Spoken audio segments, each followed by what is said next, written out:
3 നന്മകൾക്ക് അല്ലാഹു സുബ്ഹാനഹു വ തആല കണക്കില്ലാത്ത പ്രതിഫലം കൊടുക്കും.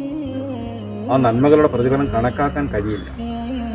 ആ നന്മകളുടെ പ്രതിഫലം മീസാൻ എന്ന തുലാസിൻ്റെ തട്ടിൽ കയറ്റി വച്ചാൽ ഭാരം കൊണ്ട് തുലാസിൻ്റെ തട്ട് തകർന്നു പോകുമത്രേ.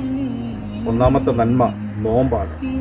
ബഹുമാനപ്പെട്ട റസൂലുള്ളാഹി സല്ലല്ലാഹു അലൈഹി വസല്ലം അള്ളാഹു പറയുന്നതായിട്ട് പറയുന്നു, അസ്സൗമു ലീ വ അന അജ്സി ബിഹി. നോമ്പ് എനിക്കുള്ളതാണ്, അതിന് പ്രതിഫലം കൊടുക്കുന്നത് ഞാനാണ്. ചില മുഹദ്ദിസീങ്ങൾ അതിനർത്ഥം പറഞ്ഞിരിക്കുന്നത് നോമ്പുകാർക്ക് അള്ളാഹുവിനെ തന്നെ പ്രതിഫലമായിട്ട് കൊടുക്കുമെന്ന്. അപ്പോൾ നോമ്പിന് കണക്കില്ലാത്ത പ്രതിഫലം അല്ലാഹു സുബ്ഹാനഹു വ തആല കൊടുക്കും. രണ്ടാമത്തെ നന്മ മാപ്പ് ചെയ്യലാണ്. വിശുദ്ധ ഖുർആനിൽ അല്ലാഹു പറഞ്ഞു, ഫമൻ അഫ വ അസ്ലഹ ഫ അജ്റുഹു അലല്ലാഹ്. ആര് മാപ്പ് നൽകുകയും സുൽഹുണ്ടാക്കുകയും ചെയ്യുന്നോ അവൻ്റെ പ്രതിഫലം അള്ളാഹുവിൻ്റെ മേലാണ്.